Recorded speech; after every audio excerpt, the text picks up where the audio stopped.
Hey, this is Mindsprout. We all know these famous lines, right? They're from William Shakespeare's fantastic comedy, As You Like It. But what if I told you the story itself, the plot, the characters, wasn't entirely Shakespeare's invention? Get ready to meet Thomas Lodge. He was an adventurer, a doctor, and a rebel whose own life was crazier than fiction, and who handed Shakespeare one of his most beloved stories on a silver platter. Thomas Lodge was born around 1557, not into a world of dusty theaters, but into a world of immense privilege and very rigid expectations. I mean, just look at this path laid out for him. His dad was the Lord Mayor of London. He gets a top-tier education at Oxford, then studies law at the prestigious Lincoln's Inn. He was basically set for a comfortable, powerful career in the establishment. But Lodge was drawn to a completely different world. He fell in with this exciting new group of writers called the University Wits. And these guys were trailblazers. Think of them as England's first professional authors, making a living with their words alongside huge names like Christopher Marlowe. So, Lodge decides to ignore his family's grand plans and chooses the life of a writer.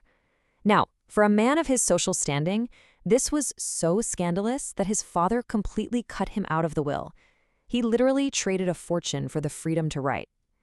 So now he's been disinherited, he's probably in debt, and he has to get creative to make a living. And for Lodge, creative meant hitting the high seas. His life just took this absolutely wild turn. After getting cut off from the family money in 1583, he starts embarking on these risky sea voyages. We're talking expeditions to the Canary Islands, to Brazil, a life that some have even compared to piracy. And here's the kicker. It was during one of these dangerous expeditions that he wrote his most famous work, Rosalynde. Apparently, he wrote this whole romance novel just to fight off the crushing boredom of being stuck on a ship for months. So this adventure tale that he cooks up at sea gets published in 1590, and about a decade later, it becomes the direct blueprint for Shakespeare's As You Like It. The characters, the escape to the forest, the entire plot, it all came from Lodge.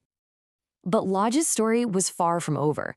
Just when you think you've got him figured out as a writer and adventurer, he goes and starts one of the most remarkable second acts you can possibly imagine. In his later years, Lodge completely reinvents himself. First, he converts to Catholicism, which was a seriously dangerous move in Protestant England, and forced him into exile. But he uses that time to study medicine, eventually coming back to England as a full-fledged doctor. It's an astonishing transformation. And he wasn't just any doctor. He became so respected that during London's terrifying plague outbreaks, he was officially appointed by the court to treat the sick on the front lines. So think about that journey. The man who started as a privileged son, became a rebel writer and a high-seas adventurer, found his final calling in the heart of a public health crisis. And his impact goes way beyond just inspiring Shakespeare. He was a true innovator.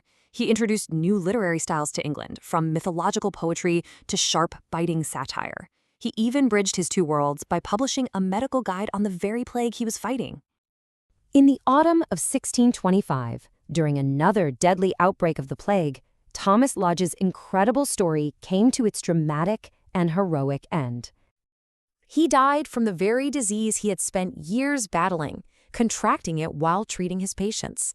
A final, tragic act of service. Thomas Lodge's extraordinary life really makes you wonder, doesn't it? How many other hidden figures are lurking in the shadows of our greatest cultural icons? His story isn't just a footnote to Shakespeare. It's a testament to a life lived with incredible courage and creativity, a story that absolutely deserves to be remembered on its own.